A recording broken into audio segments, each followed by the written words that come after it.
I've been waiting for weeks to do what we're about to do here. We have a chance to put together this video to speak to men. And you guys, I got to tell you, it was about a month ago, a little over a month ago, I was at home and I was sitting there thinking about the pandemic, not so much the pandemic, but thinking about the restrictions from the pandemic and how long they have lasted.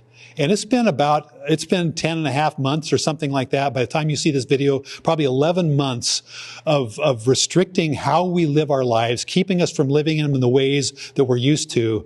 And it got me to thinking, what has that done to Christian men? I've been in men's ministry for a long time. I want to know, what has it done to you guys at home? But we have been challenged to live in these varying forms of this nasty word I call isolation. Some people love the word. Some people love to be isolated. I'm not one of them myself. I was wired to be with people. But when I'm isolated, it's not a good thing. And I think when you're isolated for long periods of time, it's not a good thing. And by the time we're done here today, you'll have some idea of what I'm talking about. But I have some friends here who each of us have kind of a distinct message for men, mostly because we've kind of had to live it out ourselves. But I want to just a quick introduction. To my right is Wes Root. Wes is youth pastor here at Calvary Mac. Wes has a message for you guys.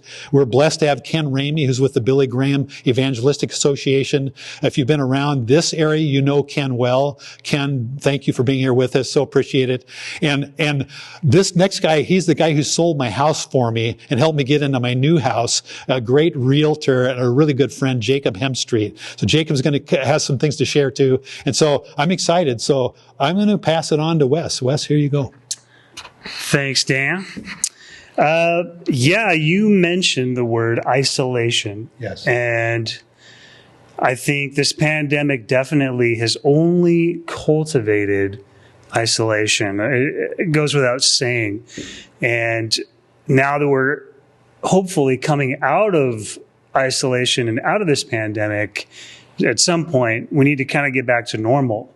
And I got to thinking about a verse that I thought kind of highlighted something I wanted to, or isolation in general. And let me just read it. It's in Ecclesiastes. It's in chapter 4, starts in verse 9. It says this: "Two are better than one because they have a good reward for their labor. For if they fall, one will lift up his companion. But woe to him who is alone when he falls. Again, if two lie down together, they will keep warm. But how can one keep warm alone? Though one may be overpowered by another, two can withstand him, and a threefold cord is not quickly broken." And man, we need each other. Okay, that passage is typically like a marriage type passage, but it's also a camaraderie passage. It's also like a brothers in arms passage as well. We need each other. It doesn't matter what age we are, older men, young men, teenagers, students. We're not meant to be isolated. Amen. So I just challenge men of all ages to get into fellowship. Get with your buddies. Hey, man, Jacob here. Something I wanted to talk about is fear. Growing up my entire life, I thought I knew what fear was, and I was wrong. It wasn't until I became a father that I truly understood what fear meant. Quick little backstory is back when my wife was pregnant in her second trimester, we were sitting in a class together, and she fainted and almost had like a little seizure thing. I'm not quite sure what it was. And in that moment, I realized that there was a new definition for fear in my life. And I'm going to be honest, it shook me. And so as a new father, my son will be turning 16 months old here. You know you're still a new father when you're measuring his age in months and not years. Or if you actually do still remember his age, then you're definitely pretty new at it. That's yeah. And I just want to talk about that and say, as a father, there's a lot of questions I have. I realized once I started learning a few things, how much I don't know. There's a saying, I try to see who said it. Too many people are trying to take the credit, but it's, if you're the smartest man in the room, find a new room. And I think I found a pretty good room. I'm looking around, and I don't take the title for smartest one here, so I think I've done well. Something I want to talk about would be Proverbs 6:22. That's the verse where they say, I'm going to read it here, direct your children onto the right path, and when they are older, they will not leave it. How do we know what the right path is? How do we call our children and our families onto the right path if we ourselves don't know what it is? That's where we need fellowship, that's where we need men, and that's where we need each other to help be the best we can be so that we can lead our families. Thank you, Jacob. I'm here to represent a bigger picture than just you men watching and my brothers on the stage. Because of my work, my calling, I am representing the church as a whole, and specifically pastors and their wives and families. This week on Monday, I received an Excel spreadsheet of 101 pastors to call in Anaheim, California. And I have talking points, but the purpose for the call is to ask a pastor how we can pray for him and for the church. And once a pastor breaks down the barriers and we break down the walls and have some fun and become comrades, when a pastor opens up to share the deep burdens of his heart for his church, for himself and for the church, it always goes back to people dropping out, families dropping out, men dropping out. It was for a while during the pandemic, way back in March, that people stayed home but dialed into the streaming, and the numbers were good, and offerings kept going, and then pretty soon offerings decline, and then the numbers on the streaming decline, and the pastor just knows that the family is dropping out. And my call, my burden for men, for dads, for leaders of the home is step up and bring your family back together. Come back together. And to do that, we need each other. We need each other. I have a son that calls me every single day and says, Dad, how are you? What's your burden today? How can I pray for you? Are you well? Is mom okay?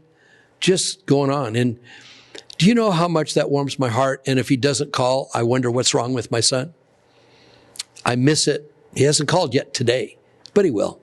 And it reminds me, I need to call the other kids that haven't called me, but I need to do the same thing. And I have other brothers that need the call. And I ask pastors, who is calling you? Who's talking to you? Who's encouraging you? Well, my associate and staff. But pretty much, people don't call anymore.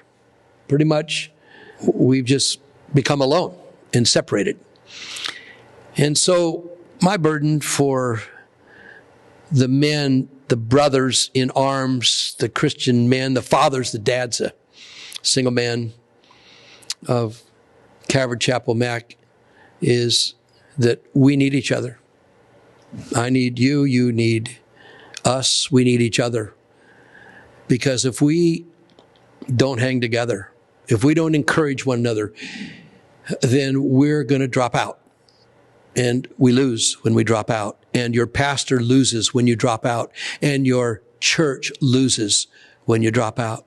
So my challenge from experience in my job is, please step up in your family as a man, as a leader, and come back. And however that's going to look, and whatever that's going to look like, and whatever Dan does with the men's ministry and calls you out to do, I'll come and be a part with you, because I need it, and we all need it. So brothers, men, Christian brothers, we need to step up and be the man. That's my call. Thank you, Ken. All you guys, I really appreciate your message. Each one had great meaning for me. I've been at every stage of almost all those lives. Jacob, you talked about being a father, and I know how old your son is, and I can hardly remember those days, but I was there. So important. What a great message for you guys. I have some closing remarks. Just a few little short verses. I'm not going to teach on them or expound on them. But way before that, I got to show off a piece of NBA history, if you're ready for that. Now, I'm going to entrust Wes Root to hold this basketball because I got to hold my notes and a microphone too. But let me just say something. Before you touch this thing, there's some instructions. Right there, it says AC Green. Do not touch that ink, please. But if you could hold it so they could see it. Thank you. So a lot of you younger guys are saying, AC Green, what was he like? Did he play YMCA basketball or what was that? But the fact is, AC Green is the current reigning Iron Man of the National Basketball Association. He grew up here in the state of Oregon. He was born in Hermiston. He went to school in Portland. He went to Benson High School, a little bit younger than I am, quite a little bit actually. But he actually played at Oregon State. He played 4 years at Oregon State, was really good, and he was drafted by the dreaded Los Angeles Lakers for you Blazer fans, but he played on two of their world championship teams. He was an all-star 1 year, 1990. I got these numbers in my head, you guys. I'm telling you, if you're not impressed, too bad. But anyway, there's something about AC Green. Let me just tell you this. He played in 1,192 consecutive games. That's unheard of and will probably never happen again, I'm guessing. I never want to say never, but this one I feel confident in. He played from 1986 through 2001. He played in 1,278 games throughout his career out of a possible 1,281. So what is that attendance rate? What is that being there rate? It is 99.8%. Unheard of. When I hear about AC Green, I think of that. And I think, man, I would like to be more like that, be more consistent in my life, more consistent in my walk. When guys think of me, they think, that's a guy that can be counted on. He's just there for you. I want to be that guy. Do you guys want to be that guy? Man, what an example. But you know something else? AC Green was more known for something else by his teammates that he played with than it was this Iron Man thing. They loved that too, of course. But the thing he was really known for was sexual abstinence. So he's drafted out of college. I think he must have been 19 or maybe close to 20 when he joined the Lakers. And he made an announcement to his teammates at that point. He said, I am a virgin. I have remained abstinent from premarital sex, and it's how it's going to be in my life. He told his teammates that. Well, you know what they did? They immediately found a woman and talked her into enticing him into a sexual relationship. And they actually followed through with it, but they failed. AC Green was too strong for that. I'm thinking about this whole idea of being strong. What an amazing story. I would love to have things like that said about me, but I'm afraid I got another number that I'm going to say about myself. I also have a streak. He had his 1,192 game streak, whatever it was. I have a number for you, 192.5.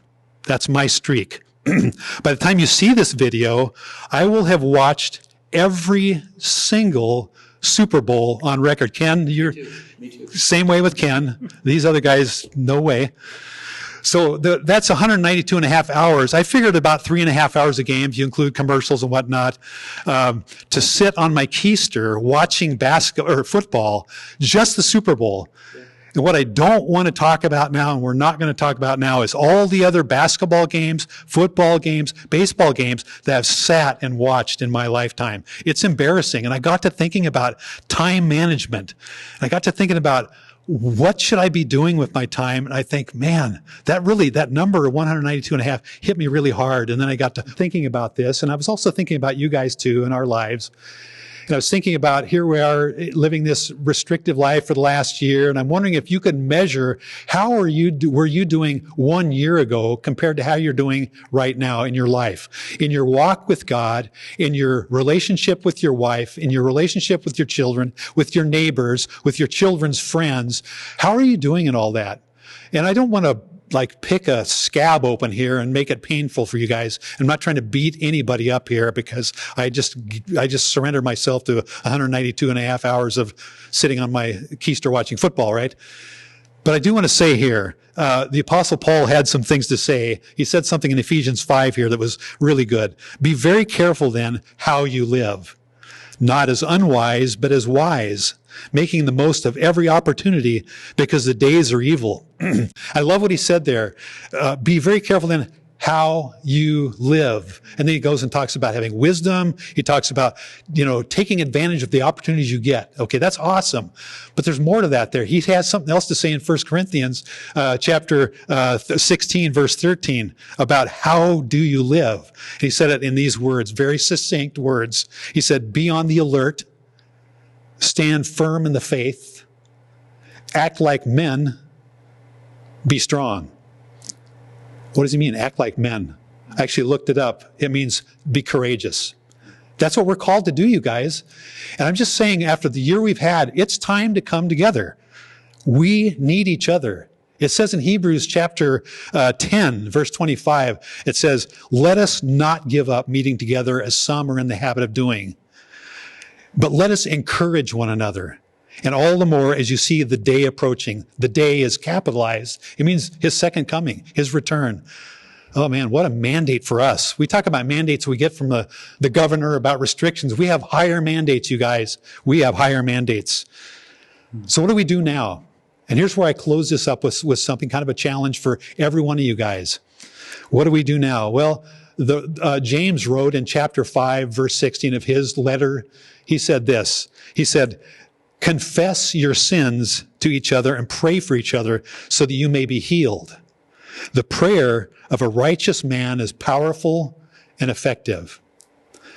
Men's ministry at Calvary Chapel, CalvaryMac, Calvary Chapel McMinnville, right here has been hamstrung for the last year. We've done a few things here and there, had a little bit of small group stuff, but for the most part, we haven't done anything. And I feel like we're on life support, you guys.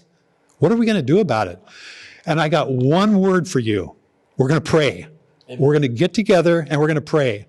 And now when I say get together, we're going to do it safely. We're going to start with a Zoom meeting. And all I want you to do when you see this video, when you're done, I want you to go to calvarymac.com/men. On there, you're going to find a link to a Zoom meeting, and it's going to be a Zoom meeting we're going to be holding on Sunday, February 21st, 2:00 p.m. All of you guys, I want you there. I want you there. Click on that. Maybe you've not done a Zoom thing before. It's going to work great. And we're going to pray together in that meeting. And then we're going to talk about how can we break out into smaller prayer groups. And I just asked the Lord, I said, Lord, I don't want to come out here with a bunch of ideas about how to do men's ministry. I want you to tell us men, how are we going to do it? How do we go forward? How do we come together as every one of you guys have challenged us? How do we do that? I tell you what, guys, don't miss that meeting. Don't miss the Zoom meeting. Please. And thanks for taking the time to listen to us. I really love you guys and appreciate you for what you've said too. So God bless you guys.